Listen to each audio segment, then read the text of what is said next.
Donc, bac physique chimie métropole 2026, jour 1, exercice 2, petit 3, question 17. Donc, on étudie un lave-linge et dans le petit 3, on étudie le chauffage de l'eau contenue dans le lave-linge. Et dans la question précédente, la question 16, on a déterminé que la quantité d'énergie qu'il était nécessaire à fournir à l'eau pour qu'elle passe de 20 degrés à 30 degrés Celsius était environ de 0,24 mégajoules, mg.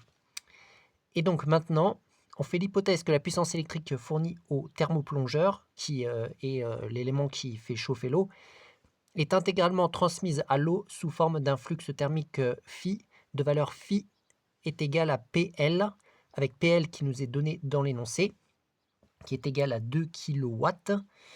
Et donc, dans la question numéro 17, on nous dit calculer la durée nécessaire de fonctionnement du thermoplongeur ΔT3 en minutes pour que l'eau contenue dans la cuve passe de la température θ0 égale 20 degrés Celsius à la température θF est égale à 30 degrés Celsius.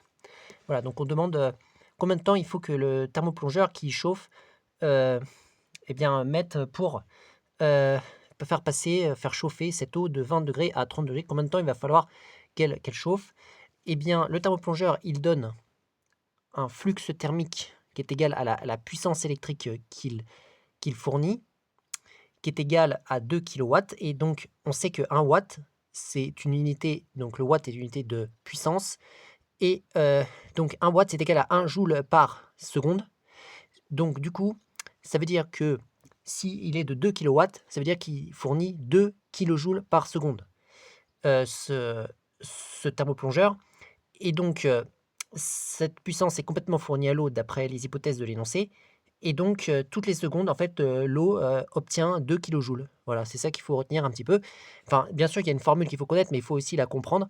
Et donc, à un moment, il va falloir arriver à la puissance qu'on a calculée dans la question précédente, enfin, à l'énergie qu'on a calculée dans la question précédente qui a permis de faire ce chauffage, c'est-à-dire 0,24 mégajoules. C'est-à-dire 0,24 fois 10 puissance 6 joules. Donc, il y a en quelque sorte 2000 joules qui est fourni par seconde, en quelque sorte. Mais bon, nous, on va utiliser la formule qu'on a appris dans le cours. C'est que, en fait, donc, le flux thermique, qui est le nombre de joules fournis par seconde, bah, si on le multiplie par le nombre de secondes delta T3, eh bien, ça va être égal à l'énergie que l'on souhaite obtenir. Et nous, cette énergie, ce transfert thermique, on l'a noté Q, comme ça, Q. Voilà, donc ça, c'est la formule qu'il faut utiliser ici, hein. Donc, on peut dire, enfin, il faut quand même introduire par une phrase, il faut dire le transfert thermique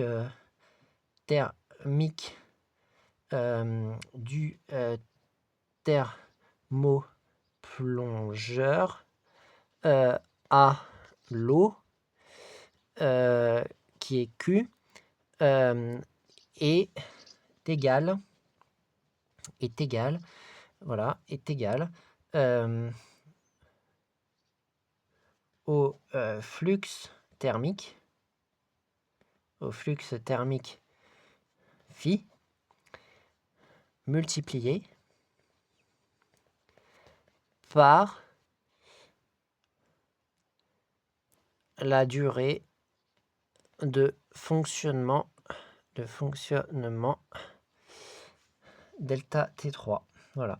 Parce que toute l'énergie qui est fournie par le thermoplongeur, tout le flux thermique, d'après l'hypothèse énoncée, s'il n'y a pas de perte, c'est donné directement à l'eau. Donc, ça sert directement à obtenir la valeur Q quand on le multiplie par le temps.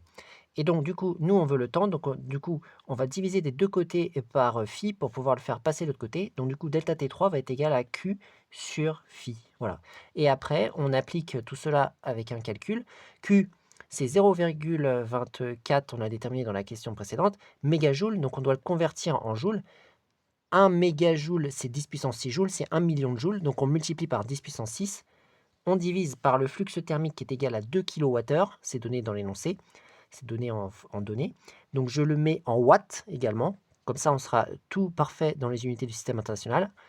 1 kW, c'est 1000 watts, donc je multiplie par 10 puissance 3. Voilà. Maintenant, je fais le calcul. Alors, je vais calculer puissance 2. Donc, je peux prendre la calculatrice si je veux. Ou alors, je calcule sans calculatrice. Donc, ici, ça donnera cela.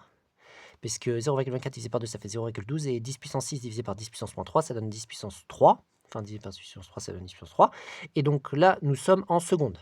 Bon, on va le mettre un peu plus proprement en notation scientifique. Donc, ça nous fait 1,2 fois 10 puissance fois 10 puissance 2. 1,2 fois 10 puissance 2 secondes, c'est-à-dire 120 secondes. Ils nous ont demandé de le mettre en minutes. 120 secondes, ça fait combien de minutes? Même pas besoin de prendre une calculatrice, puisque une minute, c'est 60 secondes. Donc, ça nous fait 2 minutes. 2 minutes. Donc, du coup, delta T3 égale 2 minutes. Voilà. Donc, du coup, la durée nécessaire au fonctionnement du thermoplongeur pour que l'eau contenue dans la cuve passe de la température 20 degrés à la température 30 degrés, eh bien, ça doit être normalement 2 minutes. Donc, voilà pour la question 17 du petit 3 de l'exercice 1 du bac physique-chimie métropole 2026, jour 1.